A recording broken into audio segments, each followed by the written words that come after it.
একটা বাজে শাওনের রুমে বাইরে 5 জন পুলিশ এসেছে। শাওনের মা বাবা কারণ জানতে চাইলে, এই বাসায় নীল আছে? কে নীল? আমরা কোনো নীলকে চিনি না। আচ্ছা, আপনার ছেলের রুমে কি আর কেউ ঘুমিয়ে আছে? আরে কি বলছেন আপনারা? আমার ছেলের রুমে অন্য কেউ কেন শুয়ে থাকবে? আপনার ছেলেকে ডেকে দিন, না হলে আমরা দরজা ভেঙে ভিতরে ঢুকবো। শাওনের মা তাকে ডাক দিলেন। ঘুম ঘুম চোখে শাওন দরজা খুলে। সাথে সাথে সবাই তার রুমে ঢুকে যায়। নীলকে তো পাওয়া যায়নি, তবে নীলের মোবাইল পাওয়া গেছে। স্যার, আমার মনে হয় এই ব্যাটা নীলকে কিডন্যাপ করে রেখেছে। এখন ওকে কিছু জিজ্ঞাসা না করে থানায় নিয়ে চলুন। হে স্যার, এখন কিছু জিজ্ঞেস করলে ড্যামা করবে। সকাল 7:30 শাওনকে থানায় নিয়ে যাওয়া হলো, কিন্তু শাওন কিছুই বুঝতে পারছে না তাকে কেন পুলিশ নিয়ে গেল। সকাল হওয়ার আগে এদের মধ্যে একজন ছিল একটু মেন্টাল টাইপের। এই বল, তুই ছেলেটাকে কোথায় লুকিয়ে রেখেছিস? আরে স্যার, কি বলছেন? আমি কাকে লুকিয়ে রেখেছি? ও, তাহলে তুই কিছু জানিস না, তাই তো? জি স্যার, আমি কিছুই জানি না। এমনি আমি এটাও জানি না আমাকে কেন কি জন্য নিয়ে আসা হয়েছে। কুত্তার বাচ্চা, তোর কাছে ওর ফোন পাওয়া গিয়েছে আর তুই বলছিস কিছুই জানিস না? এই কথা শোনা মাত্রই পুলিশের মাথায় রক্ত উঠে যায়। এই বলে মাইট শুরু করে দিল। শাওনকে আর একটাও কথা বলতে দিল না। 20 মিনিট মারার পর হাত ছাড়লো। শাওন ছাড়া পেয়ে বলতে শুরু করলো, স্যার, আপনি কোনো ফোনে কথা বলছেন, একটু ক্লিয়ার করে বলবেন? পুলিশ চোখ রাঙিয়ে 2টা বাড়ি মারলো শাওনের পাছায়। শালা, তোর হাতে যেই ফোন পাওয়া গেল সেই ছেলের কথা বলছি। নীল, ওকে তুই কোথায় লুকিয়ে রেখেছিস? তোর সাথে আর কারা জড়িত আছে সেটা বল। ও স্যার, এটা তো নীলের ফোন। একটু আগে না তুই কিছুই জানতি না, তাহলে এখন জানলে কিভাবে? আরে স্যার, আমার কথা শেষ করতে দিন। নীল আমার ফ্রেন্ড, ওর ফোন আমার কাছে ভুল করে ফেলে গিয়েছে। সত্য কথা বলে আরো বেশি কেলাবে ভাই। এমনই তোর ফ্রেন্ড হয়ে গেল? তুই না শালা মাদারচোদ, নীলকে কোথায় লুকিয়ে রেখেছিস সেটা বল। স্যার, আমি ওকে লুকিয়ে রাখিনি। আপনি আমাকে আপনার মোবাইল দিয়ে দেন, আমি ওকে ফোন করে আসতে বলছি। স্ট্রেনটি, আসামির ফোনটা নিয়ে আসো। শাওন ফোন পেয়ে তাড়াতাড়ি তনুর নম্বরে কল দিল। একবার দুইবার রিং হওয়ার পর তনু ফোনটা রিসিভ করে পাশে তাকিয়ে দেখলো নীল সোফায় ঘুমিয়ে আছে। হ্যালো। ওই নীল, কোথায়? কি হয়েছে? এত সকালে ফোন দিলি কেন? উনি তো ঘুমাচ্ছেন। আরে রাখ তোর ঘুম, আমাকে পুলিশ ধরেছে। তুই নীলের কাছে ফোনটা দে। 1 মিনিট, হুট করে দিচ্ছি। এই যে শুনছেন? তনু নীলের বুকের উপর হাত রেখে হালকা করে ধাক্কা দিচ্ছে। নীল হঠাৎ করে লাফ দিয়ে ওঠে, যার ফলে তনু কিছুটা ভয় পেয়ে যায়। কয়েক সেকেন্ড তনুর দিকে তাকিয়ে জিজ্ঞেস করে, কি হয়েছে? এমন করে কেউ ডাকে? কেন জানি মনে হচ্ছিল হার্টবিট বেড়ে শরীর কাঁপতে শুরু করেছিল। তনু ধমক খেয়ে কিছু না বলে ফোনটা নীলের দিকে এগিয়ে দেয়। আমি আপনার ফোন দিয়ে কি করব? আপনার ফোন এসেছে। নীল ফোন হাতে নিয়ে দেখলো শাওন নামের সেই নাম্বার। হ্যালো নীল ভাই, আমার একটু থানায় আসতে পারবে? না হলে এই বেটা পুলিশ আমাকে মেরে ফেলবে। আপনি কি করেছেন যে পুলিশ আপনাকে মেরে ফেলবে? আরে ভাই, ওনারা ভাবছেন তোমাকে আমি কিডন্যাপ করে রেখেছি। প্লিজ ভাই, আমাকে বাঁচাও। নীল ফ্রেশ হয়ে থানার উদ্দেশ্যে রওনা হয়ে যায়। এদিকে পুলিশ নীলের বাবা জিসানকে ফোন দিয়ে বলে দিয়েছে ওনারা আরো সকালে রওনা দিয়েছেন, এখন লাকসাম আছেন, 1 ঘন্টার ভিতরে পৌঁছে যাবেন। 30 মিনিটের ভিতরে নীল চলে গেল থানায়। আগে শাওনকে বাইরে বের করলো। শাওনের এই অবস্থা দেখে নীল মুখ চেপে হেসে দিল। শাওনকে নিয়ে চলে যেতে চাইলে পুলিশ নীলকে আটকে রেখে দেয়। কারণ জানতে চাইলে বলল, আপনার ফ্যামিলির লোক আসছে আপনাকে নিতে। নীল শোনা মাত্র খুশিতে পুলিশকে জড়িয়ে ধরলো। শাওনকে একটা গাড়ি ডেকে হাসপাতালে পাঠিয়ে দিল। কিছুক্ষণ পর কয়েকটা গাড়ি এসে থানার সামনে দাঁড়ালো। কয়েকজন লোক এসেছে, সাথে নূরজাহান বেগম। নীল মাকে দেখে দৌড়ে গিয়ে জড়িয়ে ধরল। জিসান নীলকে দেখিয়ে তার চোখের কোণে পানি জমেছে। ছেলেটা কত বড় হয়ে গিয়েছে। নীলকে তার মা সিলেটে নিয়ে চলে আসেন। মাকে পেয়ে নীল সবার কথা ভুলেই গেল। আর রিফাতকে একবার ফোন দিয়ে বলেছিল, তনুর কথা তো তার একদম মনেই ছিল না। গাড়িতে বসে আছে, গাড়ি ঢাকার দিকে এগোচ্ছে। সামনে ড্রাইভার আর জিসান বসে আছে, পেছনে নীল তার মায়ের পাশে বসে আছে। এতদিন পর মাকে পেয়ে মায়ের কোলে মাথা রেখে বকবক করেই যাচ্ছে। জিসান সেটা খুব ভালো করেই দেখে যাচ্ছে। নূর একবার ইশারায় বলেছিল নীলকে জিসানের কথা বলবে কিনা। জিসান বারণ করে দিল। জিসান চাই কিছুদিন পরে জানাতে, আগে সবকিছু আগের মতো হোক। তারপর একে একে 2 দিন চলে যায়। নীল ভুল করেও তনুর সাথে যোগাযোগ করেনি। তনু বেশ কয়েকবার ফোন দিয়েছিল, কিন্তু কেউ ফোন রিসিভ করেনি। তনু এটা বিশ্বাস করে। পরের দিন সকালে নিশাদ নীলের বাসায় আসে। পরের দিন সকালে নীল ছাদে বসে আছে। তখনই নিশাদ আসলো। নিশাদকে দেখে একটু নড়ে চড়ে অন্যদিকে তাকিয়ে বসে থাকলো। নিশাদ কাছে এসে নীলের পাশে বসে বলল, হালকা কাশি দিল। অমনি নীল হালকা চোখে একবার তাকালো নিশাদের দিকে। বাসায় কবে এসেছো? নীল চুপ করে আছে, কোনো কথা বলতে ইচ্ছে করছে না। কেন জানি এই মুহূর্তে নিশাদকে সহ্য হচ্ছে না। চট করে মনে পড়ে যায় সেদিন নিশাদ নীলকে জালুস বলে গালি দিয়েছিল। নিমিষে মাথা খারাপ হয়ে যায়। কি হলো, কথা বলছো না যে? মনে হয় অভিমান করে আছো। অভিমান করার কথা, আমার ওই দিন ওরকম করে বলা ঠিক হয়নি। কে আপনি?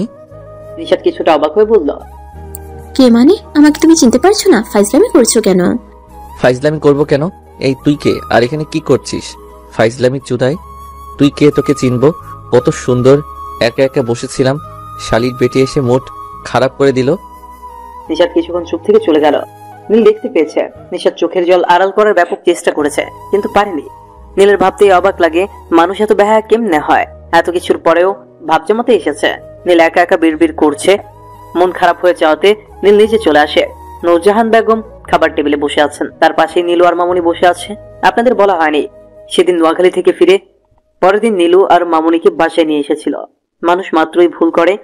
যে মানুষগুলো ভুল করে, ভুল বুঝতে পেরে স্বীকার করে নেয়, আমাদের উচিত তাদেরকে ক্ষমা করে দেওয়া। আম্মু তো প্রথমে সোজা না করে দিয়েছিলেন। আমার জোরাজোরিতে আম্মু রাজি হলেন। সেদিন জিসান আঙ্কেল ঢাকা চলে যাবেন, ওনাকেও নিয়ে গিয়েছিলাম। রাকিব আমার বয়সে বড় হয়, জিসান আঙ্কেল তাকে সাথে করে নিয়ে গেছেন, ওনার কোম্পানিতে চাকরি দিবেন।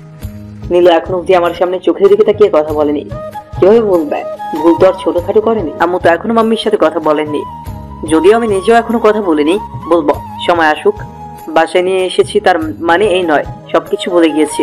আমি চাই না আমার ফ্যামিলির কুকর্ম কেউ জানুক। পাশে নানা ভাই বসে আছেন, ওনার সাথে আমার কোনো ঝামেলা নেই।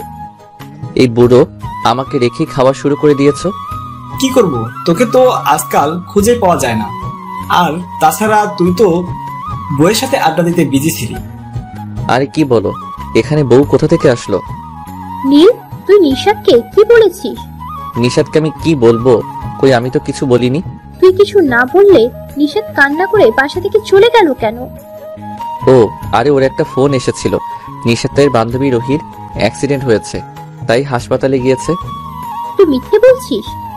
দেখ, শান্তিতে খেতেও দিবে না। নীল চেয়ারে বসে খাবারগুলো মুখে দিতে লাগলো। কি হয়েছে বল আমাকে। আমি কিন্তু এখন উঠে চলে যাব। আচ্ছা, যেতে হবে না, খাওয়া শেষ করে আমার রুমে আয়, কথা আছে। আম্মু চলে গেলেন। নীল চুপচাপ খেয়ে যাচ্ছে। এই কম করে খাবার খা, না হলে মোটা হয়ে যাবি। নীলু নীলের দিকে তাকিয়ে পানি খেয়ে বসে আছে। ও মা, মন খারাপ কেন? আচ্ছা খেয়ে নে। তুই মোটা কিভাবে হবি? তোর তো শরীরে কিছুই নেই, শুধু হাড়গোড় ছাড়া। নীলু এবার ফিক করে হেসে দিল, তবে কিছু বললো না। বলার মুখ তার নেই। নীলের দিকে তাকিয়ে ভাবছে। কিরে, এইভাবে তাকিয়ে কি ভাবছিস? না খেলে উঠে চলে যা, না হলে আমার দিকে যেইভাবে তাকিয়ে আছিস পরে আমার পেট ব্যথা করবে। নীলু নীলের দিকে তাকিয়ে মুচকে হেসে চলে যায় রুমে। এদিকে মামুনি আমাদের এসব কথাবার্তা শুনে অবাকের উপরে অবাক হচ্ছেন। এত ভালো সরল মনের ছেলে তাকে কত কষ্টই না দিয়েছে, তবুও সব কষ্ট হাসি মুখে মেনে নিয়েছে। একবারও প্রতিবাদ করতে চায়নি। সে নিজের উপরে নিজের ঘৃণা হচ্ছে। কি করে পারলাম ছেলেটার উপর মিথ্যা অভিযোগ দিতে? এত কিছুর পরেও তার বাবা ভাতের উপরে আঙুল ঘুরাচ্ছে। নীল সেটা খুব ভালো করে খেয়াল করেছে। মামুনি, কি ব্যাপার বলো তো? তুমি না খেয়ে তো কি ভাবছো? আচ্ছা, তোর কখনো মনে হয়নি আমরা যা কিছু করেছি তার জন্য আমাদের শাস্তি পাওয়া উচিত? মামুনি, প্রতিশোধ নিয়ে কখনো সমস্যা সমাধান হয় না। আমাদের কাছের মানুষগুলো ভুল করবে, তাই বলে তাদের শাস্তি দিতে হবে নাকি? আর শাস্তি দিলে সেই মানুষটা দ্বিতীয়বার একই ভুল করে দ্বিতীয়বার ভাববে না। আর যদি আমরা তাদের শাস্তি না দিয়ে ক্ষমা করে দিও, তাদের একটু ভালোবেসে বুঝাই, তাহলে সে বুঝবে আর একই ভুল দুইবার করার চিন্তাও করবে না। আর তোমরা যেই ভুলটা করেছো না, তার শাস্তি হলো তুমি আমাকে যতটা ভালো আগে বাসতে ঠিক ততটা ভালোবাসবে এখন। এটা আমার অর্ডার। মামুনি কি বলবেন কিছু বলার ভাষা খুঁজে পাচ্ছে না। চোখের কোণে পানি চিকচিক করছে। কি হলো মামুনি, তুমি আবার বাচ্চাদের মতো কান্না করছো কেন? আমি এই ফ্যামিলির কেউ না থাকা সত্ত্বেও ছোট বেলা থেকে এখন অবধি যতটা ভালোবাসা তোমরা সবাই আমাকে দিয়েছো, সেই ভালোবাসার কাছে এটা তো সামান্য চুল পরিমাণ অভিযোগ। তোমাদের জন্য আমি আমার প্রাণটা হাসি মুখে দিয়ে দিতে পারি। আমার একটাই অনুরোধ, আমি জানি না আমার বাবা মা কারা, আর জানতেও চাই না। আমি তো এটা মেনে নিয়েছি তোমরা সবাই আমার ফ্যামিলি, আমার আপনজন। কখনো কোনো দিন আমাকে আমার মায়ের থেকে সবার থেকে আলাদা করে দিও না, বাঁচতে পারবো না। চোখের পানি খাবারের উপর পড়ল। নীল তার রুমে চলে যায়। মামুনি আর নানা ভাই পাথরের মূর্তির মতো চেয়ারে বসে আছেন। বোমা, আমার ভাবতেও লজ্জা লাগছে। তুমি আমার ছেলের বউ কিভাবে হলে? ছেলেটা কি এত বড় হওয়া না দিলেও পারতে। খাবার টেবিল ছেড়ে চলে গেলেন। নীল রুমে বসে আছে, ফোন হাতে নিয়ে দেখলো কোনো 100+ কল দিয়েছে।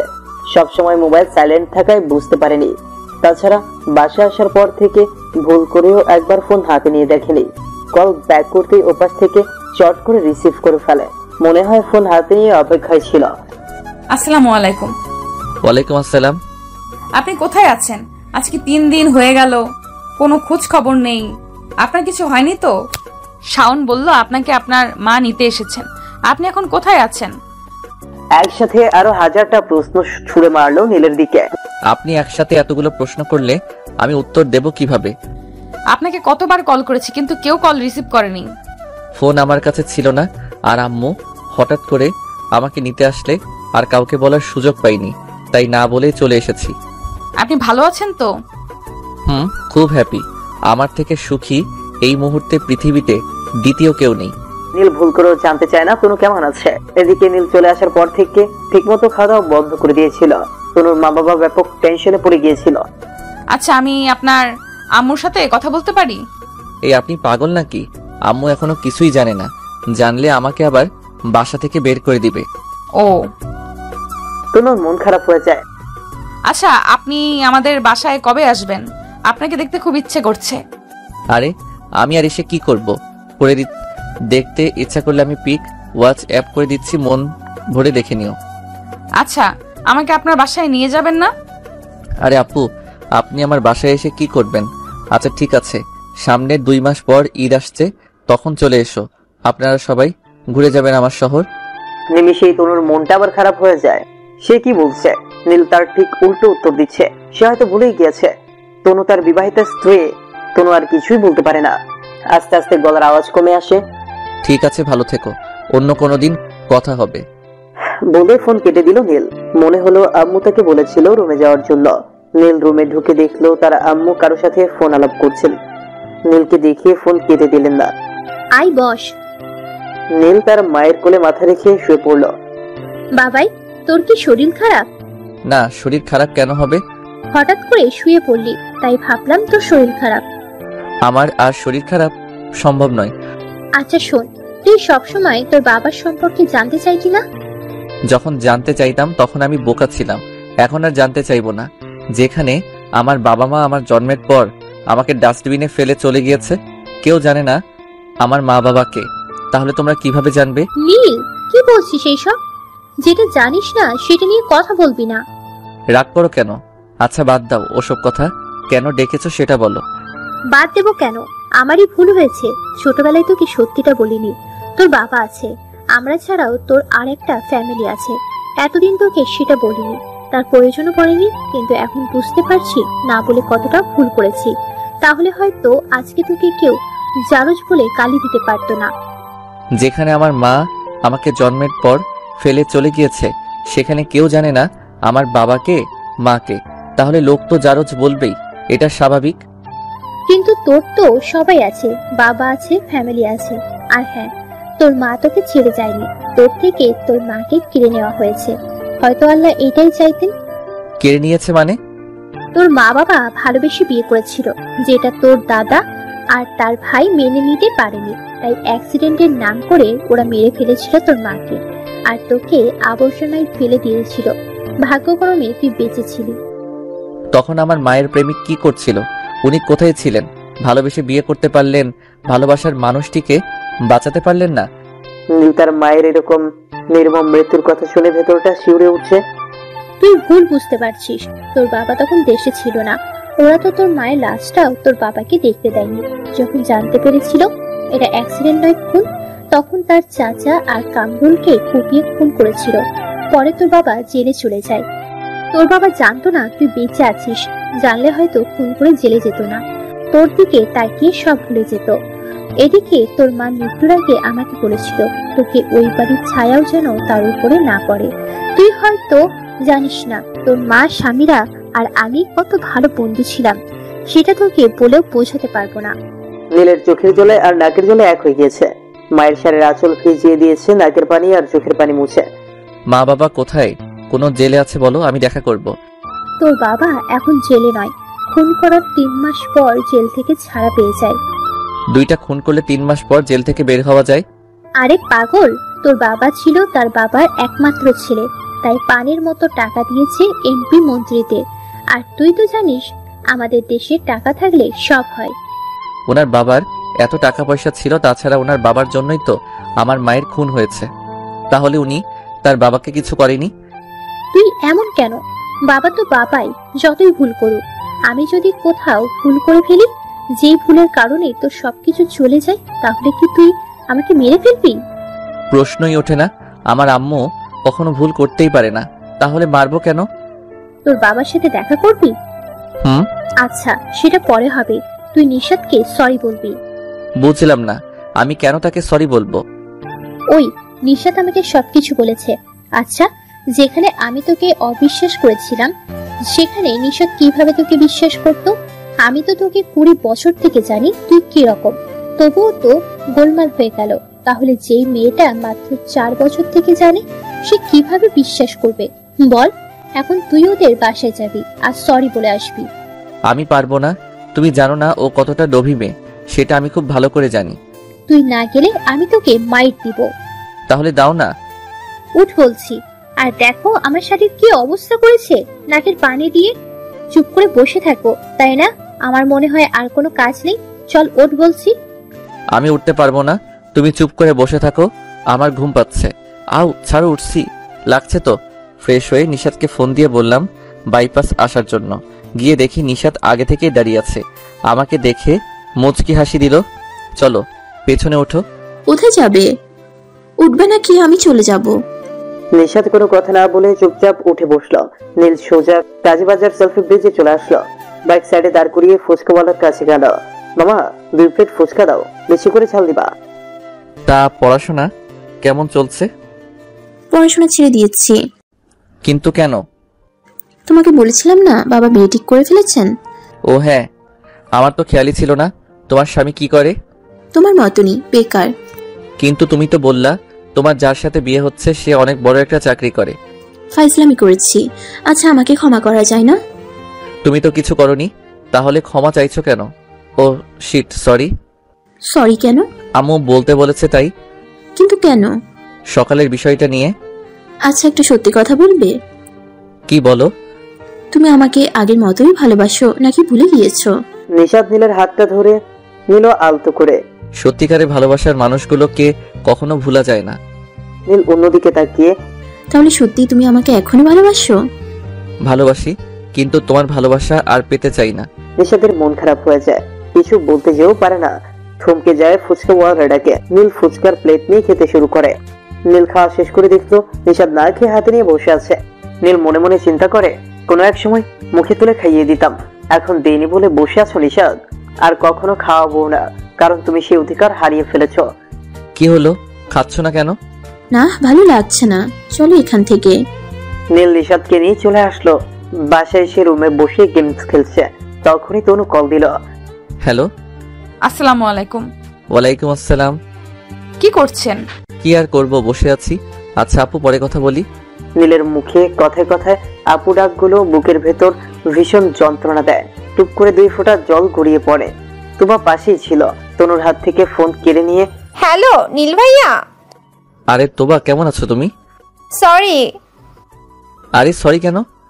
নীল হালকা হেসে, কারণ আমি এখনই তোমার ইচ্ছে মতো গালি দিব, তাই আগে থেকে ক্ষমা চেয়ে নিলাম। কুত্তা, বদমাইশ, খাচ্চর, বন মানুষ, কোথায় চলে গিয়েছিলে? হ্যাঁ, আমাকে না বলি। এদিকে তোমার জন্য টেনশন করতে করতে আমার আপু এখন হাসপাতালে আছে। ফোন রিসিভ করে একটাবার জানতে চাইলে না আমার বোন কেমন আছে? তোমাকে হাতের কাছে পেলে লবণ ছাড়া চিবিয়ে খাবো। এই তোরা চুপ কর। না আপু, তুমি কোনো কথা বলবে না। মানুষ এত স্বার্থপর কেমনে হয়? একে তো না বলে পালিয়ে গেছে, তার উপর একটাবার ফোন দিয়ে জানতে চাইনি তার বউ কেমন আছে। কালকের ভেতরেই তোমাকে আমাদের বাসার সামনে দেখতে চাই, না হলে আমি তোমার নামে মামলা করব। তোমার কথাগুলো শুনে হাসি পেলেও নিজেকে সত্যি স্বার্থপর লাগছে। ইচ্ছাই হোক আর অনিচ্ছাই হোক বিয়ে হয়ে গিয়েছে, সেই হিসেবে তনু আমার স্ত্রী। আমার এমনটা করা একদম ঠিক হচ্ছে না। আচ্ছা, তোমার আপু এখন কেমন আছে? তুমি আমার সাথে আরো একটা কথা বলবা না? এখন জিজ্ঞেস করছে আপু কেমন আছে। এই নাও, তোমার জামাই জিজ্ঞেস করছে কেমন আছো। তোবা তনুর হাতে ফোন ধরিয়ে দিল। তুমি আমাকে বলনি কেন তুমি হাসপাতালে আছো? আচ্ছা, এখন কেমন আছো? ডাক্তার কি বলেছে? জি ভালো আছি, ডাক্তার বলেছে তেমন কিছু হয়নি, সময় মতো না খাওয়ার ফলে এমন হয়েছে। আচ্ছা, আমি কি কালকে আসবো তোমাকে দেখতে? না লাগবে না, আপনার হয়তো অনেক কাজ পড়ে আছে। হ্যাঁ ঠিকই বলেছ, অনেক কাজ আছে। আমি বরং কিছুদিন পরে আসবো তোমাকে দেখতে। জি তাহলে রাখি, ভালো থাকবেন। নীল মোবাইল হাতে নিয়ে রুম থেকে বেরিয়ে আসলো ছাদে। এইভাবেই বেশ কিছুদিন চলে যায়। 2 থেকে 3 দিন পর পর তনুর সাথে কথা হয়, 1 মিনিট 2 মিনিট এরকমই। একদিন বিকেলে হঠাৎ করে আম্মু বললেন রেডি হতে, এয়ারপোর্ট যাব। কেন জিজ্ঞেস করলে বললেন আব্বু আসছেন ঢাকা থেকে। শুনে তেমন একটা খুশি না হলেও কিছুটা ভালো লাগছিল। এয়ারপোর্টে পৌঁছবার আগেই দেখতে পেলাম জিসান আঙ্কেল দাঁড়িয়ে আছে, আশেপাশে আরো কয়েকজন লোক। গাড়ি থেকে নামতে যাব। এই শোন, উনি তোর বাবা। নীলের মা জিসানের দিকে দেখিয়ে, আরে উনি তো জিসান। জিসানই তোর বাবা। গাড়ি থেকে নেমে লাফ দিয়ে গিয়ে জড়িয়ে ধরল নীল তার বাবাকে। ছেলের এইভাবে জড়িয়ে ধরা দেখে কেঁদেই দিল জিসান। বাবা ছেলেকে নূরজাহান বাসায় নিয়ে আসলেন। অতঃপর জানতে পারলো কালকে নাকি নীলের বিয়ে নিশাদের সাথে, এই জন্য জিসান ঢাকা থেকে এসেছে। কথাটা শুনে নীলের হজম হয়নি, তাই ওদের রুম থেকে হঠাৎ করে কাউকে কিছু না বলেই বের হয়ে গেল। কেমন যেন একটা চিন্তা এসে ভর করেছে নীলের মাথায়। তার মনে হচ্ছে সে ফ্যামিলির কথা রাখতে গিয়ে অনেক বড় ধরনের ভুল করছে। মুহূর্তেই তনুর কথা মনে পড়ে যায়। নিশাদকে বিয়ে করে তনুকে কষ্ট দিয়ে কোনোদিন সুখী হতে পারবো না। যেই মেয়েটা তার মনে যাতে আমাকে রাখে, আমি তাকে ঠকাতে পারবো না। বাসর রাতে 2 থেকে 30 মিনিট পর নীলের ঘুম ভেঙে যায় তারও ফিস ফিস কথা শুনে। সেদিন নীল দেখেছিল তনু তাহাজ্জুদের নামাজ পড়ে মোনাজাতে কান্না করছে। সবকিছু শুনতে না পেলেও একটা কথা স্পষ্ট শুনেছিল, আল্লাহ তুমি আমার প্রিয় স্বামীকে সবসময় বিপদ মুক্ত রেখো, ওনাকে সব সময় তোমার দিনের পথে চলার তৌফিক দিও। হি আল্লাহ, শুনেছি ওনার এই পৃথিবীতে আপন কেউ নেই, তুমি আমাকে ওনার আপন করে দিও। ওনার সমস্ত সুখে দুঃখে আমাকে ওনার পাশে থাকার তৌফিক দিও। কথাগুলো শুনে নীল সেদিন কেমন একটা রিয়েক্ট করেনি, বরং চুপচাপ ঘুমিয়ে পড়েছিল। আজকে নিশাদের সাথে বিয়ের কথা ওঠায় সে বুঝতে পারছে জীবন সঙ্গী হিসেবে তনুই বেস্ট। নিশাদ তো টাইমিং দেখে ভালোবাসে। কাল যদি আমার বড় কিছু হয়ে যায় তাহলে নিশাদ আমাকে ছেড়ে যেতে 2 বার ভাববে না। আর তনু আমাকে ছেড়ে যাওয়ার কথা কল্পনাও করবে না। তনুর প্রতি এটা আমার অন্ধবিশ্বাস নয়, ওর মোনাজাতে কান্না করার উপর ভিত্তি করে বলছি। আমি জানি আমি যাকে ভালোবাসি তাকে বিয়ে করে কখনো সুখী হতে পারবো না। সুখী তো তাকে বিয়ে করলে হব যে আমাকে ভালোবাসে। আমি চলে আসার পর মেয়েটা না খেয়ে অসুস্থ হয়ে পড়েছে, অথচ আমাকে একবারও জানায়নি। উল্টা আমাকে বলছে আমি কেমন আছি না যে করেই হোক কালকে বিয়েটা আটকাতে হবে। কোনো স্বার্থপর মেয়েকে আমি আমার লাইফে আসতে দেব না। 7-5 ভাবছে নীল। তখনই জিসান নীলের রুমে আসে। নীল তখন বিছানায় শুয়ে বালিশের উপর মাথা রেখে এইসব ভাবছে। জিসান রুমে আসতেই উঠে বসলো। কিরে, বিয়ের কথা শুনে চলে আসলি যে, কোনো সমস্যা হয়েছে? না তেমন কিছু নয়, আমার ভালো লাগছিল না তাই চলে আসলাম। সত্যি কথা বলতো, এই বিয়েতে তুই খুশি হচ্ছে না? নীল একবার ভাবলো বাবাকে সত্যি কথাটা বলে দিলে কেমন হয়। বাবার জানা দরকার নিশাদের কর্মকাণ্ডগুলো। বাবা এখন তুমিই বলো, এত কিছুর পরে আমি ওকে কিভাবে বিয়ে করব? নিশাদ যখন জানতে পারলো আমি এই পরিবারের কোনো সদস্য নই, ওরা আমাকে বাসা থেকে বের করে দিয়েছে। ঠিক তখনই নিশাদ আমার পাশে থাকার বদলে ছুঁড়ে ফেলে দিয়েছিল। আজকে যখন জানতে পারলো আমি আবার বাসায় ফিরে এসেছি, সবকিছু মিথ্যে ছিল, তখন আবার আমাকে পেতে চাইছে। টাকা পয়সা ধন সম্পদের কোনো গ্যারান্টি নেই। কাল যখন আমার কাছে কিছুই থাকবে না তখন নিশাদ আমাকে ছেড়ে যাবে না, তার কি গ্যারান্টি আছে? নিশাদকে বিয়ে না করার বিশেষ কারণ ওর মুখের ভাষা ভালো নয়।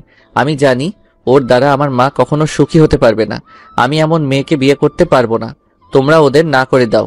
আচ্ছা ঠিক আছে, আমি দেখছি কি করা যায়। তুই এসব নিয়ে আর টেনশন করিস না। অবশেষে সব বলে দিল। নীল অবাক হয়ে তাকিয়ে আছে। একটা বিয়ে ভাঙা কোনো সাধারণ বিষয় নয়, তাও বিয়ের আগের দিন। নীল প্রথমে ভেবেছিল নিশাদকে বিয়ে করার জন্য তার বাবা তাকে বোঝাবে, কিন্তু না, তার ধারণা ভুল ছিল। খুব সহজেই মেনে নিলেন ছেলের কথা।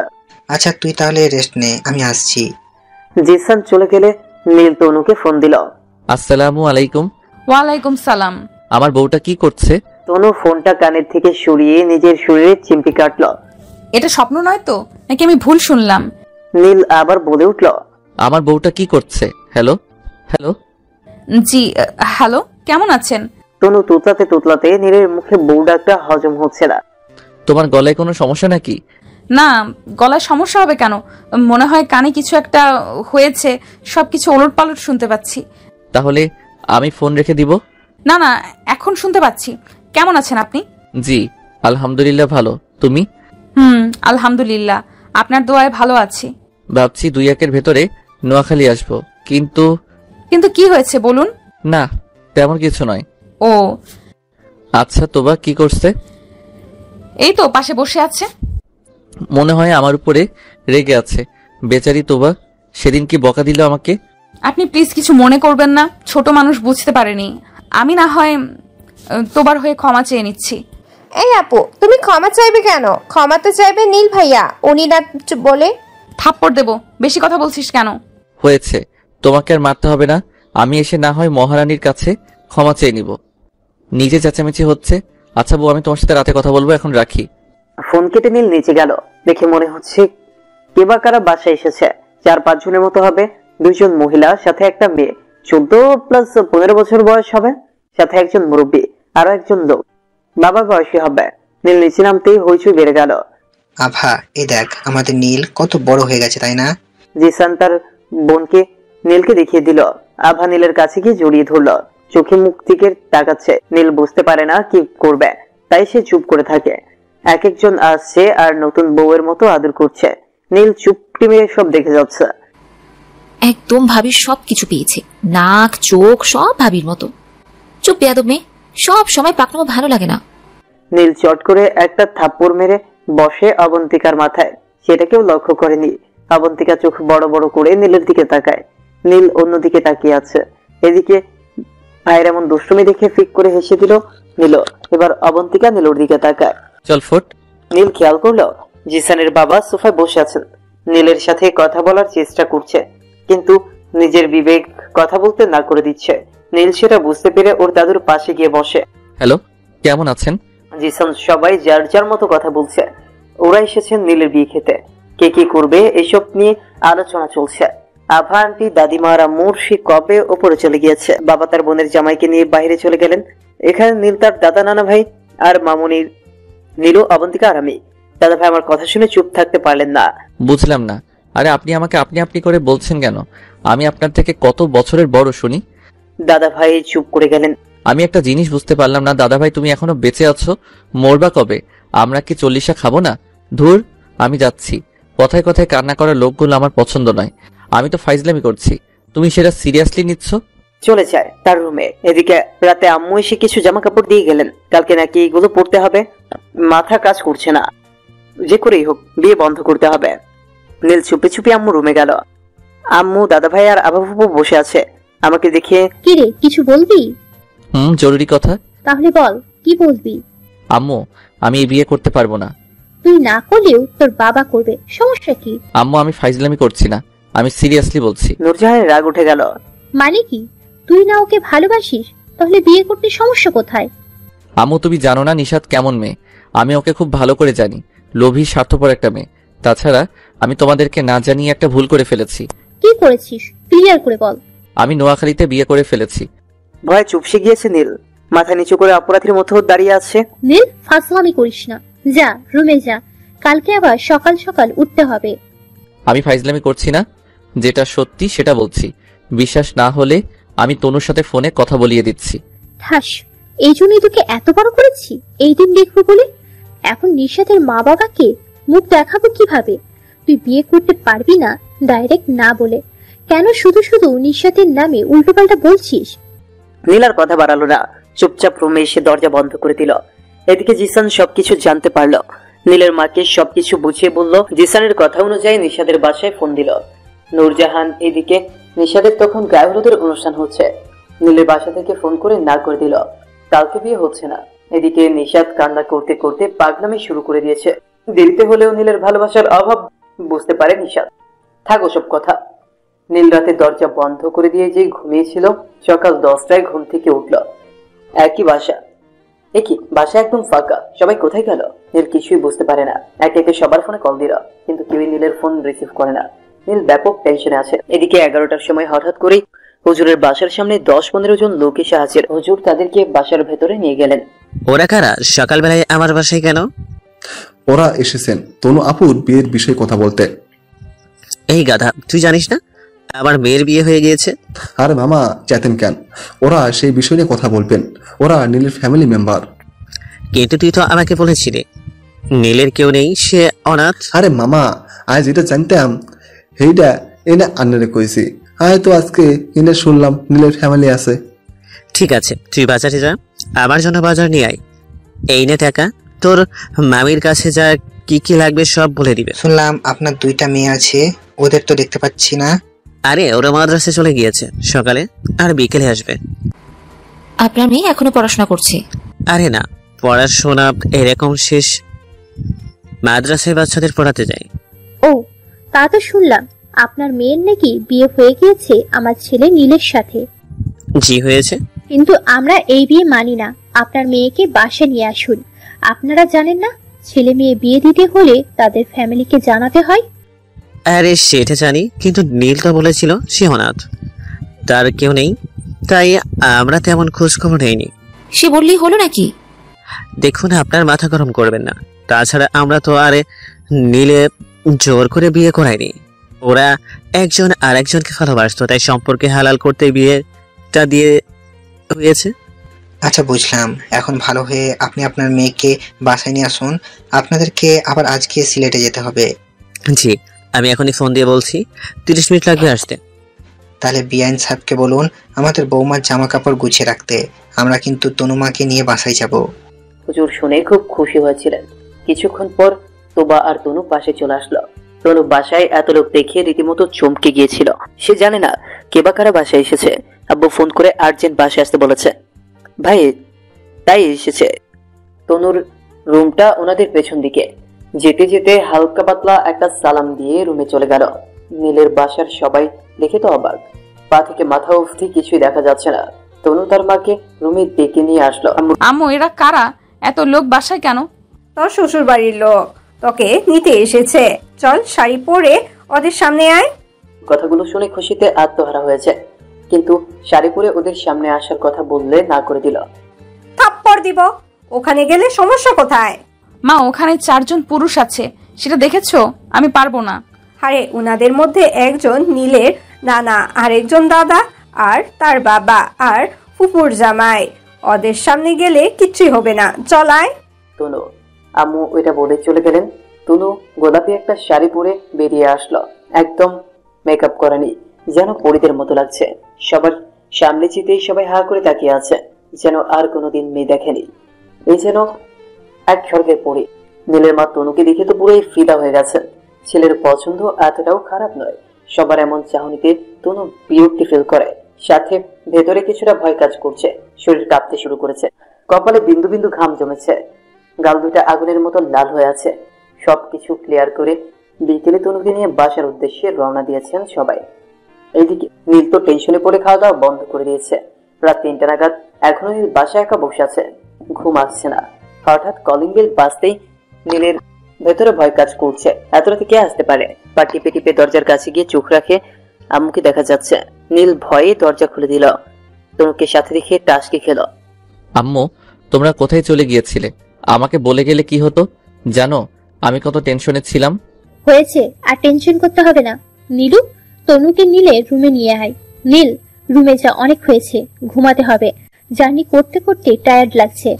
আমি সবার সাথে কথা বলতে চাইলে কেউ আমার সাথে কথা বলল না, যে যার মতো গিয়ে ঘুমিয়ে পড়ল। আমিও আর দাঁড়িয়ে না থেকে রুমে চলে গেলাম। তনু ওয়াশরুম থেকে বের হয়ে এসেছে, দেখে মনে হচ্ছে খুব ঘুম পাচ্ছে। আচ্ছা তনু আপু, কেমনে কি? কিছুই তো বুঝলাম না। তনু আর চোখে একবার নীলের দিকে তাকালো। আমি আপনার আপু হই। কোন দিক থেকে?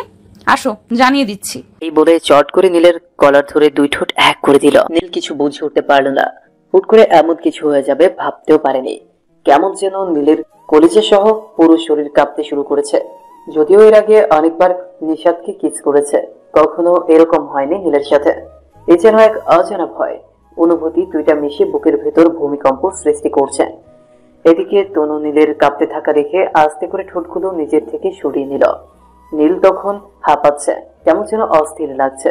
তনু নীলের এরকম অবস্থা দেখে হাসবে না কাঁদবে কিছুই বুঝতে পারছে না। চট করে মনে পড়ে যায় 1 মিনিট আগের কথা।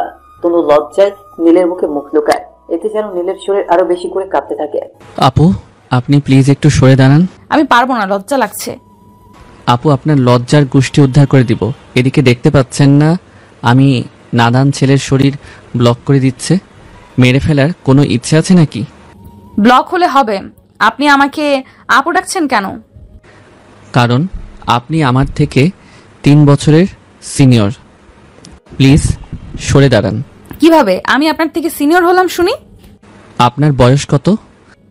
মনে হয় 23+ হবে। আপনার 23+ আর আমার 20, 3 বছরের বড় আপনি। বয়স যতই হোক আমি ওসব নিয়ে ভাবছি না। আপনি আমার স্বামী, আর স্বামী সবসময় স্ত্রীর থেকে বড়, সেই হিসেবে আমি আপনার ছোট। এদিকে নীলের অবস্থা একদম খারাপ।